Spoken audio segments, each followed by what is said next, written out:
스타트업 직장인 토크 페이지 B 시작하겠습니다. 안녕하세요, 앨리스입니다.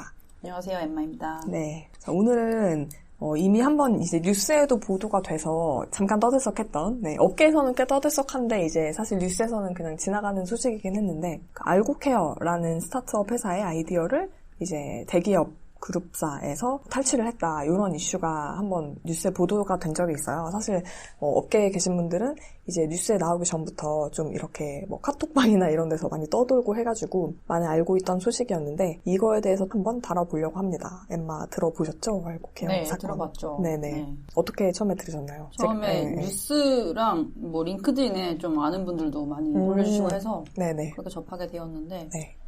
이전에도 몇 번 일어났던 류의 일이라서 좀 익숙하기도 했고요. 네네. 한편으로 어떻게 스타트업 입장에서 헤쳐나가야 할지 좀 걱정이 되긴 했는데, 어차피 대표님께서 법조계 조예가 있으신 분이라서 그쵸. 잘 해결을 하시리라 생각을 하긴 했습니다. 저도 이제 그 부분이 좀 놀라운 부분이었는데, 대표님이 김앤장 변호사 출신이시더라고요. 네. 사실 저는 그것보다 놀라웠던 거는 이 소식을 접하고 이제 업계에 계신 분들의 반응이 이런 일 되게 비일비재하다, 이런 일 되게 많다, 흔하다라는 반응이 사실 저는 좀 가장 놀라웠던 부분이거든요. 어떻게 보면은. 네, 그래서 저도 그 뉴스를 보면서 좀 일종의 충격을 받았던 그런 일이었는데, 아까 말씀하셨듯이 이제 알고케어 대표님이 그 김앤장 출신 변호사 분이시기 때문에 어떤 이런 롯데헬스케어가 알고케어의 어떤 비즈니스 아이디어를 가져갔다라는 거에 대해서 주장하는 그런 글을 되게 일목요연하게 증거 같은 것들, 대화라든지 이메일 같은 것들 이제 첨부해가지고 페이지를 하나 만들어 두신 게 있어요. 그게 이제 돌고 있는데, 저는 그거를 좀 읽어봤고 일단 그 내용 바탕으로 좀 한번 요약을 한번 해보려고 합니다. 먼저 알고케어라는 회사가 어떤 회사인지 이제 말씀을 드려야 될 것 같은데, 아까 말씀드렸던 김앤장 출신 정지원 변호사님이 2019년 11월에 창업을 하셨대요. 그래서 이 회사는 이제 IoT 가전 기반으로 영양관리 솔루션, 통합 영양관리 솔루션을 제공하는 회사라고 하는데, 결국에는 여기는 제품이랑 거기에 플러스 약간의 소프트웨어를 만드는 회사라고 보면 될 것 같아요. 그러니까 약간 어떻게 보면 정수기 같이 생겼다고 해야 될까요? 뭔가 이제 디스펜서, 약물을 이제 디스펜서 하는 그런 기계 같은 게 있어요. 정수기랑 되게 비슷하게 밑에 컵을 놓으면은 거기에 이제 약이 떨어지는 건데, 여기서는 일단 제조약, 처방약은 아니고 약간 영양제 위주로 디스펜싱 할 수 있는 그런 제품을 만들었는데, 그거를 이제 알고케어 뉴트리션 엔진이라고 불러요. 그러면 여기에 이제 약을 어떻게 집어넣냐 하면은, 옛날에 그 잉크젯 프린터 혹시 기억나실지 모르겠는데, 그거를 생각하시면 될 것 같아요. 이렇게 카트리지 같은 게 있어서 거기에 이제 알고케어에서 만든 영양제들, 비타민이 될 수도 있고 오메가3 이런 영양제들이 들어가 있고, 그게 이제 밀봉이 된 상태로 카트리지가 나와요. 그러면 그거를 이제 이 알고케어의 뉴트리션 엔진에 끼우는 거죠. 이렇게 끼운 다음에 그 기계 위에 보면 약간 화면 같은 게 있거든요. 거기서 이렇게 눌러가지고 내가 오늘 어떻게 약을 먹을지를 이제 선택을 하면은 그만큼의 약이 이제 컵에 떨어져서 그거를 받아서 이제 내가 먹는 약간 요런 기계고, 일단 이 회사에서 이제 타겟하는 거는 임직원 건강관리 솔루션이라고 좀 약간 타겟을 하거든요. 물론 이제 개인도 구매를 해서 사용을 할 수 있는데, 임직원들의 약간 복지의 측면으로 약간 B2B 마켓을 좀 노리는 그런 회사인 걸로 저는 이해를 했습니다. 그래서 이 제품이 얼마 전에 1월에 했었던 그 CES 소비자 가전 박람회, 세계에서 가장 큰 규모의 소비자 가전 박람회에서 3년 연속 혁신상을 수상했다고 해요. 네. 요번에 보니까 우리나라 회사들, 스타트업들이 굉장히 상을 많이 받았다고 하는데, 알고케어도 이제 그 중에 하나로 수상을 했다고 합니다. 3년 연속이면 대단하지 않나라는 생각이 들어요. 근데 이제 지금 이슈가 되는 거는 롯데헬스케어에서 이 알고케어의 이 제품, 그 뉴트리션 엔진과 그다음에 그 카트리지, 영양제 카트리지를 카피했다라는 논란이고, 이 회사 2019년에 창업을 했다고 했잖아요. 근데 2021년 정도에 그 롯데 지주의 자회사인 롯데벤처스에서 투자를 하고 싶다라는 이유로, 사실 당연히 투자하는 사람들은 회사들을 많이 만나고 다니시니까 알고케어에 이제 미팅을 요청해가지고 미팅을 여러 번 했다고 해요. 그래서 투자자가 될 수도 있는 포텐셜 투자자이기 때문에 이 제품에 대해서 열심히 설명을 많이 해주셨던 것 같아요. 그리고 그 과정에서 좀 중요한 기술들 같은 것도 어느 정도 설명이 되기는 했었겠죠. 그 기술뿐만 아니라 만약에 이 기술이 카피되는 경우에, 누군 카피를 할 경우에 그거를 어떻게 방어를 할지, 그거에 대한 전략까지 좀 약간 공유가 됐었던 것 같아요. 네. 이 과정에서 롯데 헬스케어 자체는 설립이 된 된 게 22년 3월에 설립이 됐던 것 같은데 그래서 이제 그 전에는 법인 설립이 안 돼 있는 상태였기 때문에 이제 우리는 아직 법인 설립이 안 돼서 NDA를 할 수가 없다라고 해서 따로 NDA를 체결 안 했고 그냥 이제 어떻게 보면 구두로만 절대 우리가 카피할 일이 없으니 걱정을 하지 말고 설명을 해달라 뭐 이런 식으로 이제 계속 이제 안심을 시키면서 정보를 좀 취득을 했던 것 같습니다. 그런데 이제 2022년에 롯데헬스케어가 설립되고 나서 이 롯데헬스케어라는 법인은 이제 롯데 지주가 700억 원을 투자한 회사라고 해요. 신규 법인이죠. 이 회사가 설립되고 나서 이제 2023년 1월 CES, 아까 말씀드렸던 CES에서 이제 알고케어 제품과 굉장히 비슷한 제품, 그 영양제 디스펜서인 캐즐이라는 제품을 출시를 했다고 해요. 그래서 이제 알고케어 대표님이 요 사실을 알게 된 거는 이제 CES에 나갔는데 롯데헬스케어의 캐즐이라는 제품을 보신 분들이 알고케어 부스에 와가지고 이거 롯데에서 하는 거랑 똑같은 거다라고 여러 차례 말씀을 해서 놀라서 이제 가봤더니 이런 제품이 있었다. 이제 그렇게 돼서 알게 된 거고 그래서 이제 요거 때문에 대표님이 열심히 이제 내용을 작성을 하셔가지고 이게 업계에서 좀 먼저 돌았었고 그 후에 뭐 좀 빠르게 보도가 그래도 뉴스에 돼가지고 이제 지금 상태는 중소벤처기업부에서 약간 좀 중재를 하기 위해서 개입을 한 것 같아요. 어떤 식으로 이제 뭐 소송이나 이런 게 진행이 될지는 모르겠지만 일단은 중기부에서 좀 정부에서 개입을 한 것 같고 뭐 롯데헬스케어에서도 나름의 입장문을 내긴 했어요. 이게 이제 카피가 아니다라는 거에 대한 입장문을 한번 냈고 그리고 알고케어에서도 그거에 대한 또 반박문을 한번 낸 이런 상황입니다. 그래서 지금 어떻게 보면 되게 길어질 수 있는 싸움에 약간 접어들지 않았나라는 생각이 들고 제가 듣기로는 이 제품이 지금 특허 출원만 돼 있는 상태라고 들었거든요. 네. 제가 알기로는 출원만 낸 상태에서는 조금 보호하기가 그렇게 쉽지만은 않은 걸로 알고 있긴 하거든요. 네. 그래가지고 좀 더 힘든 싸움이 되지 않을까라는 생각이 들고 이 회사 입장에서는 굉장히 억울할 수 있는 게 롯데 측에서는 처음에 이제 접근했을 때는 정말 이 제품을 따라서 만들 생각이 없다. 안심하셔도 된다. 그렇게 처음에 얘기를 하다가 나중에 이제 한 번 말을 바꿨던 게 우리가 라이센스 피를 줄 테니까 제품 양산을 하게 해달라. 생산을 하게 해달라고 얘기를 했었고 근데 그것도 안 되니까 이제 본인들이 직접 제작을 한 거거든요. 네. 나중에 이제 제품을 카피한 걸 알고 나서 정지원 대표가 항의를 했더니 그래서 우리가 대신 출시는 좀 늦게 하겠다. 너네가 먼저 할 수 있게 해주겠다. 이런 약간 선심을 쓰는 듯한 네, 그런 멘트라든지 뭐 사업이라는 거 자체가 비즈니스에서는 원래 이런 게 비일비재하다. 내 아이디어가 있다고 그걸 나 혼자 다 돈 벌 수 있으면 내가 다 먹을 수 있으면 얼마나 좋겠냐. 당연히 이런 거다라는 식의 어떤 그런 화가 날 수밖에 없는 포인트의 말들을 좀 많이 하셨더라고요. 그래서 이게 이제 녹취록도 많이 올라와 있고 한데 지금 일단 상황은 뭐 그렇습니다. 일단은 카피된 제품이 나와 있는 상태이고 그래서 되게 약간 저는 이제 스타트업 재직자의 마음으로는 좀 안타까운 마음이 들고 네, 그렇습니다. 이전에도 비슷한 사례들이 많이 있었던 것 같아요. 네네. 뭐 예를 들면은 NHN에서 간병인 매칭 플랫폼 이라는 위케어라는 서비스를 했는데 이게 사실 네. 다른 스타트업에서 먼저 내놓은 플랫폼 케어네이션이라는 그 서비스랑 매우 유사해서 네네. 서비스를 베꼈다는 의혹도 받기도 했다고 하고요. 그래서 이에 대해서 NHN 측에서도 사과를 한 케이스도 있었고 다행히 그래도 여기서는 인정을 하고 뭔가 사과가 들어갔네요. 서비스 종료가 들어간 거죠, 결국에. 네네. 그리고 또 최근에는 LG U+의 호민이라는 서비스를 뭐 청소연구소라는 스타트업의 앱 디자인을 표절했다라는 이슈가 있었고 LG 쪽도 마찬가지로 표절 의혹을 부인을 했고 하지만 이후에 또 철수를 했다고 해요. 사업은. 그래서 이런 케이스들이 비일비재한 것 같아요. 또 그리고 현대 쪽에서도 디지털 찾기 아이디어를 뭐 도용했다라는 이슈도 있었던 것 같고 이게 사실 사업을 하다 보면 당연히 정말 오리지널한 아이디어로 시작하는 케이스도 있지만은 어찌 보면은 뭔가 다른 아이디어를 좀 더 뭔가 애드온해서 플러스를 해서 이제 사업을 더 구체화시키는 경우도 있기는 있어서 그 아이디어와 그 도용과 그 경계가 되게 애매할 수 있다고는 생각을 해요. 네. 하지만 이렇게 직접 컨택도 했고 뭐 투자도 들어갔고 하는 상황에서 이제 비슷한 서비스를 내면은 또 오해를 당연히 받을 수밖에 없고. 그쵸. 그렇기 때문에 사실 스타트업 입장에서도 이런 케이스들은 잘 좀 단호하게 대응을 해야 되지 않을까 생각이 듭니다. 그냥 아예 접점이 없던 회사에서 이거를 따라한 게 아니라 투자를 할 것처럼 이제 와가지고 어떻게 보면 의도가 바뀐 거잖아요. 알고케어 입장에서 이제 롯데 측의 의도가 바뀐 건데 처음에는 투자를 하겠다고 하다가 나중에는 그냥 그거를 따라서 만든 것처럼 느껴지니까 그래서 더 약간 어떻게 보면 화가 날 수도 있는 것 같고 네. 순수한 FI가 아니라 이제 SI들이라고 해야겠죠? 자기네들의 일단 비즈니스가 있고 회사 안에 있는 VC들 같은 경우에는 이제 조금 더 어떻게 보면은 서로 조심을 해야 되는 부분이 있지 않나라는 생각이 드는 게 항상 코퍼레이트 디벨롭먼트 팀 이제 아니면 CVC 사람들을 만날 때 주의할 점 막 이런 게 이제 사실 우리나라뿐만 아니라 다른 나라들의 어떤 이 업계 씬에서도 막 돌아다니는 그런 내용들이 있잖아요. 너의 모든 이제 비즈니스 아이디어를 다 말해주지 말아라. 꼭 NDA를 체결해라 등등등.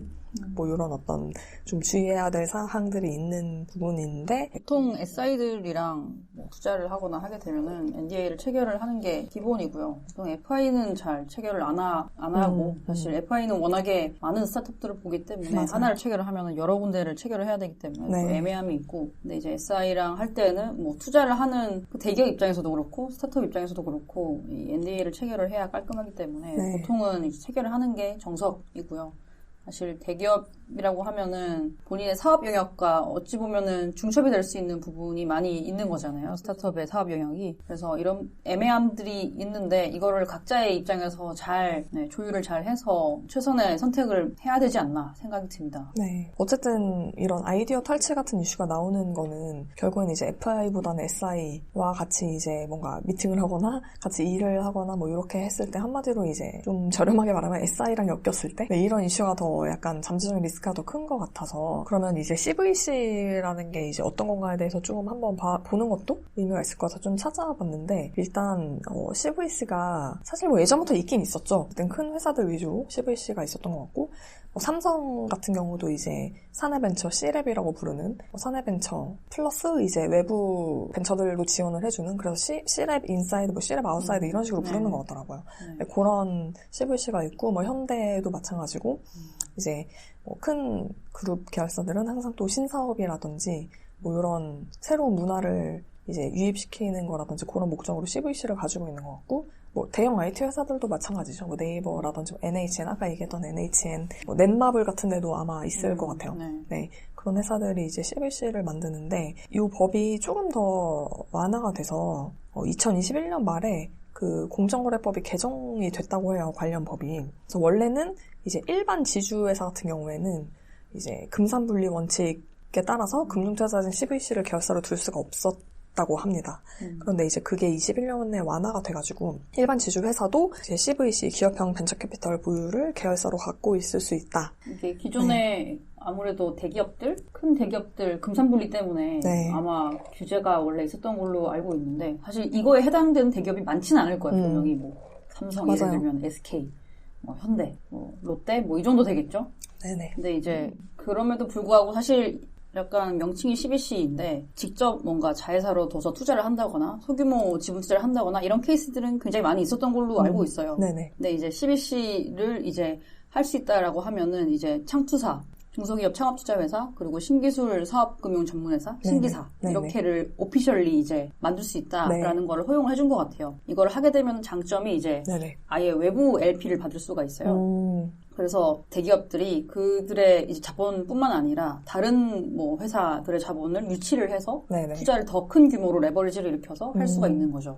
그것 때문에 아마 좀 장점이 있어서 더 많이 활발하게 투자 회사들을 더 만들려고 하지 않았을까 싶습니다. 그쵸. 그래서 이제 21년 말에 이 법이 개정되고 22년 초에 이제 가장 먼저 국내 지주회사 중에 최초로 설립한 데가 GS 벤처스라고 합니다. GS 그룹에서 만든. 그 외에 이제 제가 찾아본 회사들은 거의 대부분은 이제 지주회사가 아닌 케이스가 좀 더 많은 것 같긴 해요. 지주회사 체계가 아닌 형태로 이제 운영을 하는 대기업들 워낙 많기 때문에. 보통 대기업들은 아무래도 금융 뭔가 계열사, 자산운용사라는 그 계열사들이 있는 케이스가 좀 있어서. 맞아요. 그런 곳들이 운영을 하고 대기업에 따른 이제 좀 돈을 많이 버는 캐시카우가 있는 대기업 부문에서 돈을 대주고 이제 투자를 하고 펀드를 만들고 그런 케이스가 이미 많이 있었기 때문에 사실 이렇게 CVC를 오피셜리 허용을 했다고 해서 더 뭔가 더 많아지지 않을 수도 있고 사실 이미 하고 있던 것의 연장선이라고 생각할 수도 있을 것 같아요. 그래서 기존에는 제가 알기로는 현대차에서 CVC라는 이 시스템을 2000년대 초반에 먼저 만들기 시작을 했고 삼성전자도 이제 그 다음에 이제 만들어서 사내벤처를 분사를 하는 케이스도 있고 이제 외부에 아예 공모나 아예 이벤트를 열어서 이제 스타트업을 모집을 한 다음에 본인들의 사업 영역이랑 연관이 있는 스타트업들을 투자를 한다거나 아니면 같이 협업을 한다거나 하는 케이스들이 굉장히 많았던 걸로 알고 있고요. 또 리테일 쪽에서도 중에서도 당연히 신세계 쪽이나 GS 쪽이나 롯데 쪽이나 다양하게 이제 새로운 B2C 프로덕트 뭔가 만들어 나갈 여지가 있기 때문에 투자에 좀 적극적으로 임했던 것 같아요.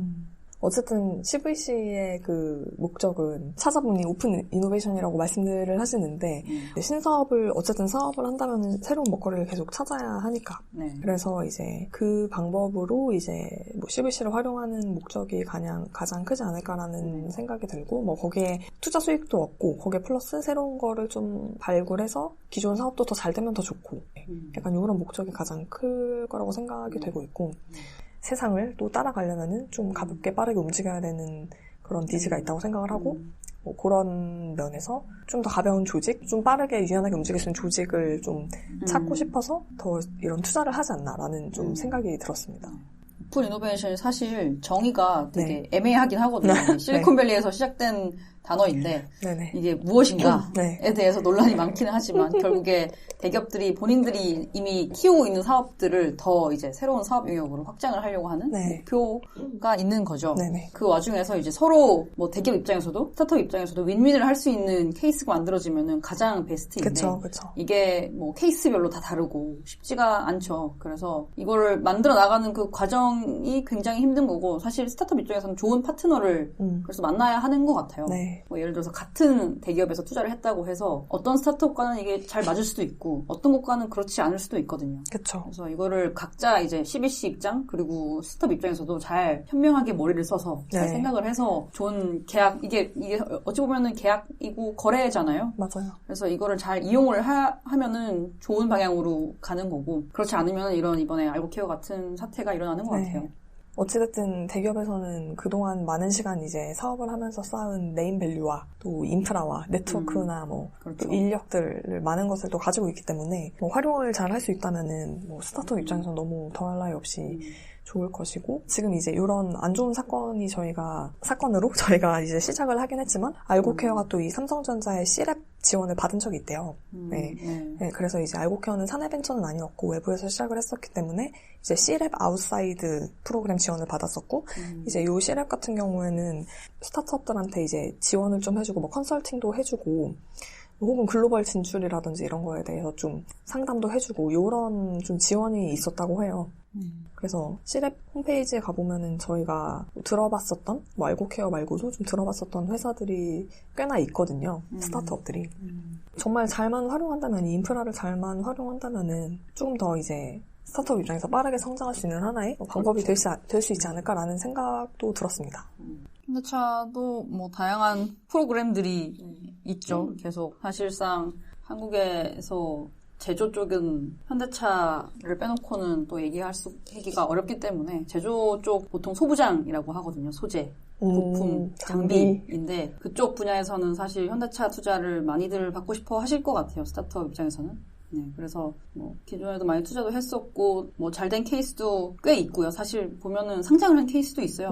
그래서 아니면은 아예 계열사화된 케이스도 있고 현대랑 좀 더 계약을 많이 한 케이스도 있고 아니면 아예 현대 쪽 투자를 받았음에도 불구하고 아예 좀 사업 부문이 아예 좀 더 개별적으로 아예 현대 쪽과는 다른 사업 영역이 될 수도 있고요. 그래서 좀 다양한 케이스가 많이 있는데 또한 좀 스타트업 입장에서도 잘 이용을 하면은 좋은 제도들인 것 같아요. 대기업이랑 같이 뭔가를 했다라고 하면은 이제 POC 프로젝트를 했다라고 하면은 아무래도 그 다음에 이제 투자를 받을 때 수월한 부분도 있고 그런 다양한 장점들이 있기 때문에 이걸 다양한 케이스를 염두를 해두고 회사 입장에서는 전략적인 선택을 하는 게 좋지 않을까 싶습니다. 네, 저는 해외에도 좋은 케이스들이 좀 있는 것 같은데 이거는 근데 이제 저희가 밖에서 보는 거기 때문에 제 생각에는 실제로 실리콘밸리에도 이런 아이디어 뺏고 뺏기는 일은 있긴 있을 것 같긴 하거든요. 있을 것 같아요. 분명히 사람 사는 데는 다 똑같기 때문에 이제 있긴 있을 것 같은데 저는 일단 구글의 CVC, 구글 벤처스 이야기를 이제 안 할 수가 없을 것 같은데 이제 구글도 굉장히 많이 투자를 하잖아요. 돈도 많고. 그렇죠.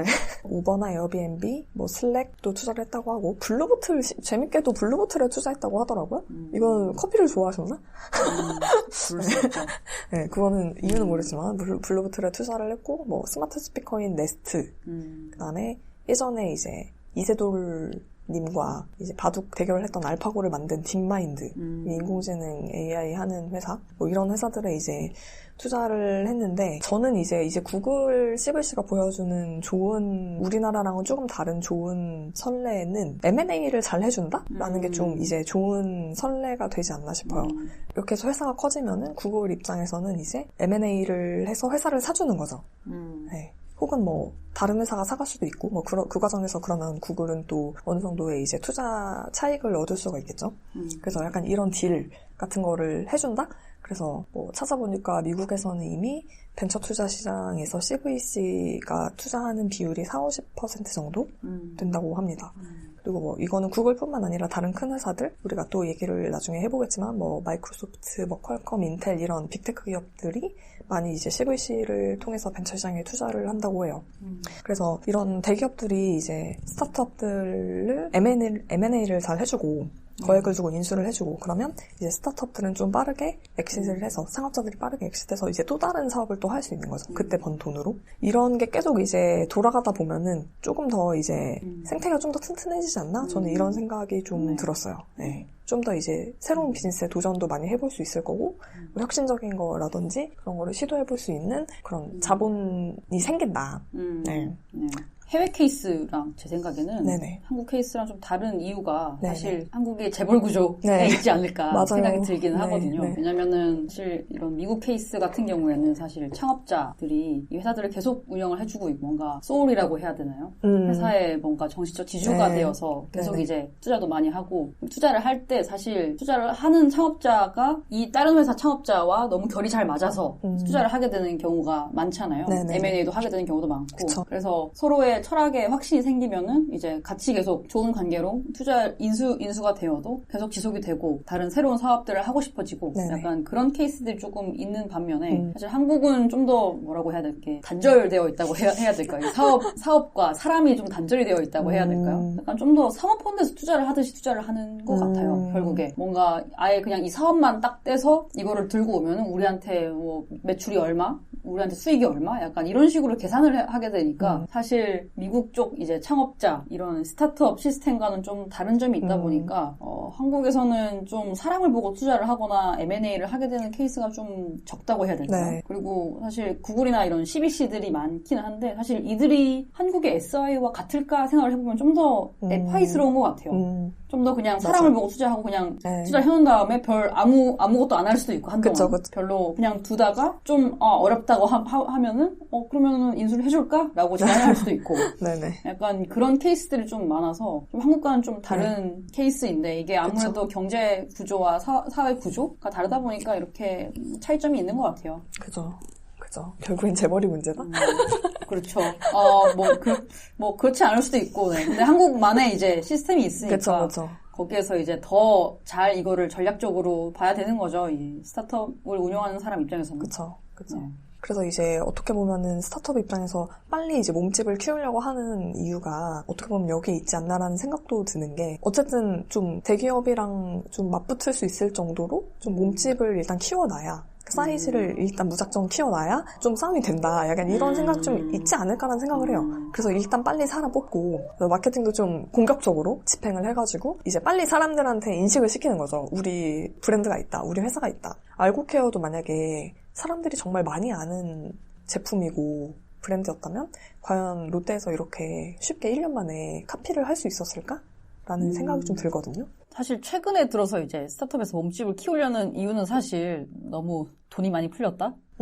사실 그것도 있죠. 사실 자본주의 욕심과 FI들의 욕심이 아닐까, 그게 근본적인 원인이 아닐까 생각을 하긴 하는데, 사실 뭐 그걸 차치하더라도 이제 아무래도 대기업 눈치를 보는 뭐 사업 모델, 뭐 예를 들어 B2B이다 특히 그러면은 대기업들 사업 부문과 겹칠 수 있을 사업 부문 같은 경우에는 좀 눈치를 볼 수밖에 없기 때문에 그런 케이스가 있지 않을까 생각이 들고, 근데 이제 저는 이제 이런 사실 IT 쪽에서 이제 이런 CVC 사례가 많이 있는데 성공 사례가 아직은 없다고 생각을 생각을 하거든요. 네, 이제 맞아요. 이게 IT 버블 이후에 이제 20년 정도 지난 시점이잖아요. 근데 아직도 이제 투자를 한 다음에 뭔가 회수가 되고 이거를 잘 했다라는 케이스를 아직은 되게 평가를 하기가 되게 애매한 것 같아요. 이제 이러다가 없어질 수도 있고 회사들이 이제 사업이 접혀질 수도 있고 하기 때문에 특히 2010년 이후로 IT 회사들에서 많이 투자도 많이 하고 이런 시스템이 많이 만들어졌는데도 불구하고 이게 좋았던 투자 케이스가 있을까라고 봤을 때 이게 정의를 하기가 되게 애매한 것 같아요. 네. 그래서 앞으로도 계속 이제 찾아보고 이제 투자도 계속 케이스별로 해보고 경험을 해보고 이제 만들어 나가야 되는 뭐 시스템이라고 생각을 하고 특히 이제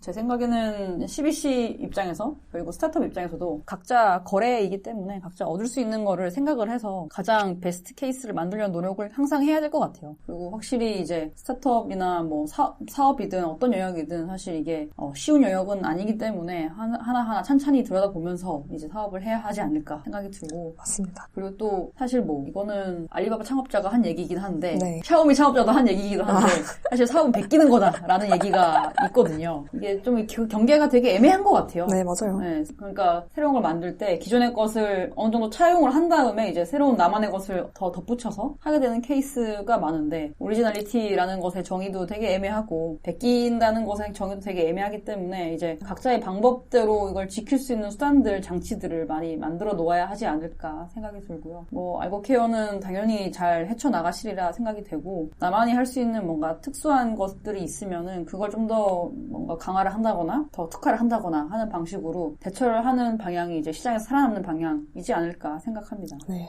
사실 이게 중국에 가서는 이제 알고케어가 뭐 어떤 특허권을 확보를 하고 이제 롯데헬스케어에서 사업을 만약에 접는 거를 결정을 하더라도 최소한 1년 가까이는 걸릴 거잖아요. 그동안 이제 어떻게 보면 스타트업은 되게 제한된 리소스로 일을 하는데 거기에 들어가는 시간, 노력 이런 게 다 자산이잖아요. 이렇게 하는 것 자체가 어쨌든 그렇죠. 비즈니스에 집중을 못하고 이제 다른 이슈를 해결하는 데 집중을 하게 되기 때문에 저는 당연히 이 업계에 있기 때문에 스타트업을 응원하는 입장이지만 알고케어를 응원하지만 이 시간 동안 어떻게 결론이 나든 거기에 소요되는 이제 리소스나 시간 측면에서 정말 쉽지는 않으시겠다라는 생각이 많이 듭니다. 화이팅 하셔야죠.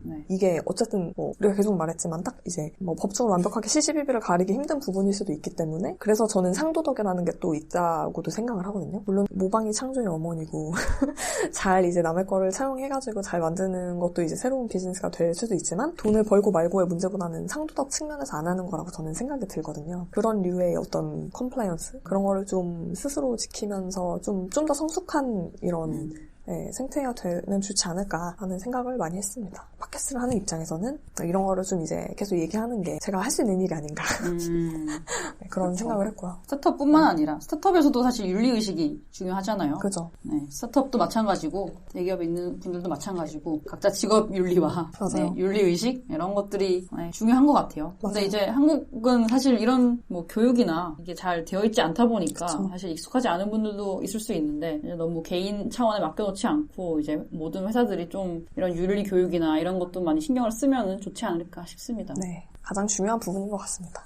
네, 좀 더 성숙한 뭔가 단계로 나아가는 과도기여서 그런 것도 있긴 한데 그러기엔 너무 경제가 많이 성장을 했죠, 한국이.